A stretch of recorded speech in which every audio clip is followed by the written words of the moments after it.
Ce soir, on a eu le plaisir de rencontrer en fait la vingtaine de foyers participants qui se sont inscrits au défi Zéro Déchet. C'est le premier à Courbevoie. Cette soirée, donc, on a présenté en fait le défi. On a parlé aussi du kit de démarrage.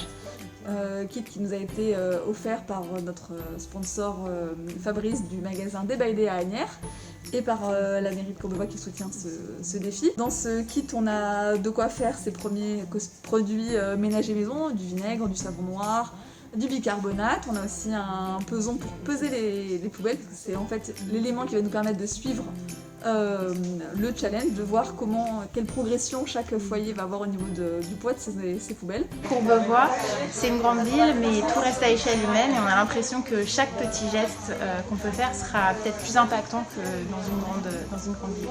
La bienveillance que j'ai pu voir avec les membres lorsqu'on a récupéré justement les éléments pour commencer le défi ne fait que confirmer que je pense qu'il y aura une amélioration et que ce projet servira et j'espère aussi permettra de mettre des petites semences auprès de mes enfants et de mon foyer. Ce défi Zéro Déchet, il va avoir lieu sur un an. Un an, c'est un temps qui nous semble raisonnable pour apprendre à faire petit à petit des gestes zéro déchet.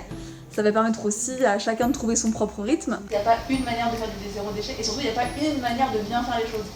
Déjà, le fait d'être là avec nous aujourd'hui et de dire vous allez essayer, c'est déjà énorme en fait. J'ai pas commencé avant, c'est parce qu'on a l'impression que c'est quelque chose de tellement grand en fait, qu'il y a tellement de sujets qu'on ne sait pas par où commencer et que quand on a en fait des enfants, on voit justement les déchets qui s'accumulent, la consommation qui change parce qu'on se dit qu'on veut faire mieux, qu'on se dit que ce qu'on va leur laisser demain, ça commence aujourd'hui aussi. Donc c'était un peu l'ampleur du sujet et en fait de ne pas avoir forcément d'échanges avec des personnes qui sont abordables et qui vivent vraiment notre situation au quotidien. Toute cette année va être rythmée par des conférences, il y en a 5 en tout, pour la vingtaine de foyers qui fait le défi.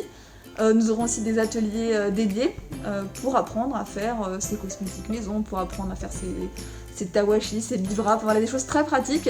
Le fait de faire ce défi avec une vingtaine de participants, ça va nous permettre en fait de créer un mouvement de groupe, un vrai moment de partage, d'une façon ludique, conviviale, de se mettre au zéro déchet, de le faire sans pression, de le faire avec beaucoup de bienveillance parce que voilà, le but c'est pas de culpabiliser les personnes qui vont rater, mais plutôt de les aider, de leur donner des pistes, de leur donner des conseils, que chacun se soutienne et c'est comme ça qu'on va ensemble réduire nos déchets.